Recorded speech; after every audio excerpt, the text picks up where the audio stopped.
This evening to help us understand this more is Lugari legislator and deputy party leader ANC, that is Honorable Ayub Savula. Good evening, Honorable. So as we begin with this particular interview tonight, it's quite clear that NASA is dead and it doesn't exist. But there is, however, a bone of contention, and that is the sharing of the political parties' funds. ODM has insisted that there's no way this money can be shared equally, but you think otherwise. Why is this so? Thank you. Good evening, viewers. I'll talk from my party position, that is ANC. And the ANC thinking is the same as Wiper, is the same as Ford Kenya. We thought that we are being mistreated in this NASA coalition by our partner parties, that is ODM. So we decided we pull out because of, first, the issue of mistrust, and two, the issue of sharing political parties' fund. The Political Parties Act is very explicit on this matter, because the Political Parties Act of 2011, Section 10, talks about the formation of a political party, formation of a coalition. From there, the Political Parties Act, or Section 25, talks about sharing of party funds. Then we have finally the third schedule that stipulates on how the funds are supposed to be shared. The first Section 10 of the Political Parties Act says 2 or more parties can form a coalition and deposit the agreement with the register of political parties within a time frame of 3 months to the election. Okay. Then Section 25 talks about the sharing formula of the funds. It says the total number of votes. 80% of the funds will be shared according to the total number of votes casted or received, okay, or the votes we got. In this case, we are talking about the presidential vote that Raila received as a presidential candidate. Right. Because Kalonzo was his running mate, Musalia was only a manager, campaign manager. So if we peg the sharing of funds, we peg 80% of the funds are pegged on the votes that the coalition received. Okay. And those are the presidential votes. All right. Since Musalia was a manager, Kalonzo was a deputy, Wetangula did not participate as a presidential candidate. The presidential candidate was one. So we have to share the 80% slot equally among the partner parties in this coalition. All right. From there, now you go to Schedule 3 of the Political Party Act. It's so explicit, you don't need even a primary school kid to explain to you. Because it says the sharing formula again will be decided upon by partners in that coalition. And we agreed on the sharing formula and we deposited it with the register of political party. All right, honesty matters in this matter of coalition. Trust also matters a lot. Fair enough. Let me just jump in there and come from this perspective that the ODM chairman was coming from, that is Mr. Mbadi. In the NASA agreement, and correct me if I'm wrong, it says that votes arising to the coalition candidates where joint nominations were carried out shall be shared equally among coalition parties that participated in the joint nominations for particular seats. Now, ODM chairman Mbadi has insisted that this is the same reason the money cannot be shared equally, because he says NASA only fielded a joint candidate in the presidential seat. That's why it's taking us backwards. That's why we are saying there's a lot of mistrust. Because there was a committee that was supposed to identify the presidential candidate. On our side, Honorable Bunyasi Nambale MP sat in that committee that was to identify the presidential candidate. We eventually settled on Raila Amolo Odinga. We didn't carry out nomination. You are a journalist, you know very well there were no nomination carried out. So if nomination are not carried out, the basis of sharing these resources should be as per the Political Parties Act Section 25 on the funds. 80% of the funds received have to be shared equally among the partner parties. Because we didn't present a presidential candidate as ANC. We supported Raila Amolo Odinga of ODM. That's why our contribution has to be factored in the matter of sharing this fund equally, the 80% first, equally. Then Schedule 3 talks about the coalition agreement shall give the sharing formula to the register of political parties. These things are in black and white. All right. Well, on the flip side, let's say he didn't necessarily refute that this was the case. Again, the ODM chairman stated very clearly that they're still very much open to sharing those funds. And he says these funds, ODM only got 12,000 shillings from the votes garnered and is open to sharing the 12,000 amongst the affiliate parties that have already existed. Is this a real figure? Thank you so much. Now you're guiding me to the correct direction. Yeah. You know, if a wife is cheating on you, the first year he cheats, the second year, the third year, the fourth year, when he admits he has been cheating, you don't trust her. In this case, ODM have been denying that they have not received even a coin from the registrar, from the public fund, from the treasury. Yeah. They have denied all along. In fact, the Secretary General was very explicit. He said, we are not going to share anything with you because this money is arising from the CORD election. When you know very well, CORD was an agreement in 2013. He said, you're not giving anything. Why the change of heart? This is a marriage that has been very unfortunate because our partners were not faithful. And if your partner is not faithful, you dissolve the marriage. So we shall treat that money as alimony. That's why we are treating it. And we are determined to go up to the court if they don't agree with us. And we are not prepared to negotiate on this issue. Okay.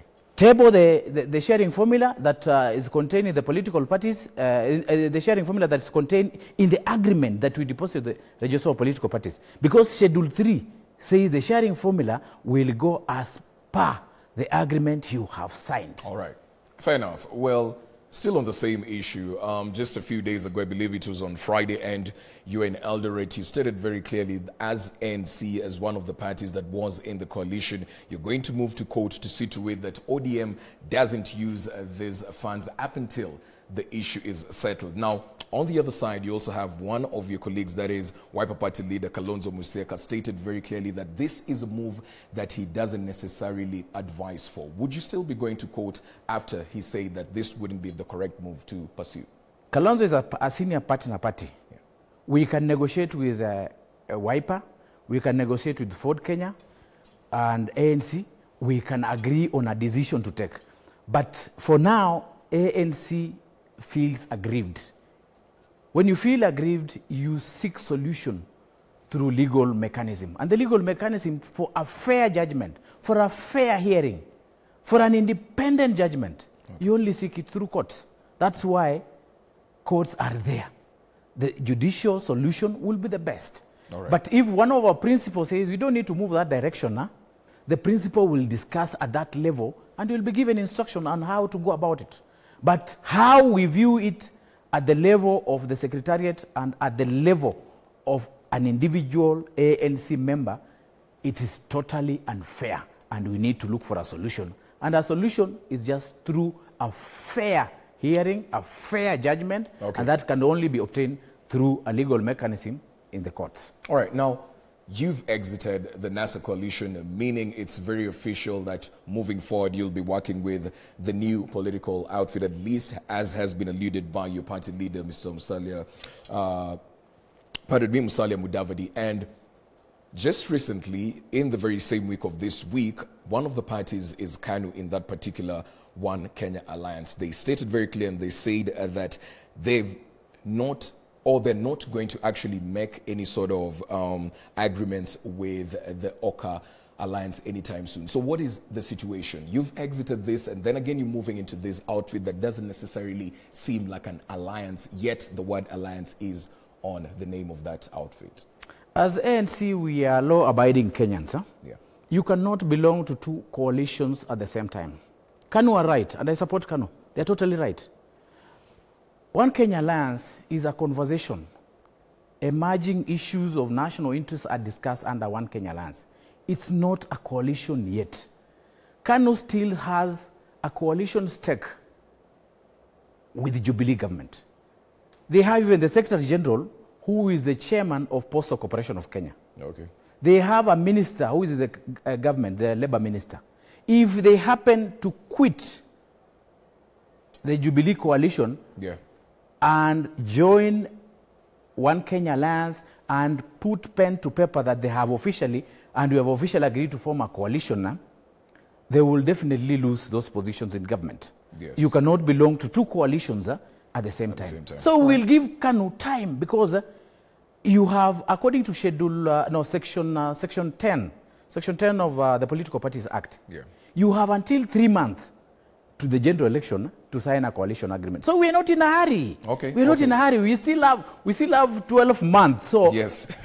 3 months before the 12 months lapses before the general election is when we'll deposit that agreement with the. So don't take us in speed, in a hurry. All right. We're just building and having a national discourse on issues affecting Kenyans under One Kenya Alliance. Well, fair enough. That's the confirmation that I needed to make, because it's been alluded that it's a coalition, and you've made it very clear it's not a coalition yet. Yes. Thank you for that. Now, just as we move on, so every single person has exited this. Different parties are on their own. Raila Odinga has made it very clear that he is still open to working with NASA allies. Musalia Mudavadi has said he's not going to take a second seat. He's going for the presidency. Kalonzo has said he's not going to deputize Raila Odinga for the third time.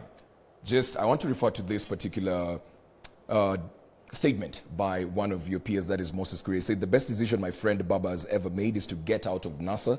You carry people on your back, they ride on your votes, your energy, your money. They scratch your neck and they go all over town saying they should be the presidential candidate because you are unelectable. So this statement, it alludes to one thing. Those that have left, Musalia Mudavadi and Kalonzo, are they formidable candidates without Raila Odinga? Actually, a formidable candidate without Raila Odinga, but we need the effort of Raila Odinga so that we can discuss and look for a way forward on how to win this election. Okay. And you know, from my point, you know, I've been a journalist. Yes. I've worked for Standard Group for several years, and I retired at age 27. From my point of analysis as a politician and as a journalist, yes. You need the Mount Kenya factor to deliver presidency. And if you look at the formidable candidates we have in this country, by my ratings, I don't want to be biased. Okay. We have Ruto, we have Raila, and we have Musalia Mudavadi. People who are focusing on Mount Kenya votes. Okay. And whoever gets 50% or 50 plus 1 of Mount Kenya votes automatically becomes the president. Here, in this case, if you analyze, Ruto is ahead of us in Mount Kenya votes. Raila, it's very difficult because of the perception, the issue of perception. Okay. And Mount Kenya does not have a very strong presidential candidate. But you come to analyze the side of ANC, we've been hosted by the governor of Nakuru. That is a plus on the side of Musalia. That is Lee Njiru. And you see, part of Nakuru is Mount Kenya fraternity. Thank you. We've been hosted by the governor of Nyeri, who said, watch the body language. Musalia, we are with you. We've been hosted by the governor of Nyandarua recently. That is last weekend. Just watch out the steps, things that are happening. So it's easier. It's easier for Musalia to uproot Ruto from Central than Raila uprooting Ruto from Central. Fair enough. So in this case, the only card you can table, the only sure bet you can table to defeat Ruto or stop Ruto presidency in Kenya is Musalia Mudavadi. Fair enough. That is the thing. You've made your point, and thank you very much for making time for us this evening, Honorable Ayub Savula. Truly appreciated. Lugari, Member of Parliament, right there, just sharing his sentiments on the ongoing NASA coalition politics, and you've had him right there. He retired at the age of 27 as a journalist. I don't know if that would be the same case with me, but I guess time will tell. Thank you very much this evening. Let's take a quick break right now, but coming right up next after the break is a production courtesy of Fort Hall School of Government. Professor Mutahi Nguni debunks what has been going on in the country, the bottom-up economy. But that's it from me, Alan Abinadab Owino.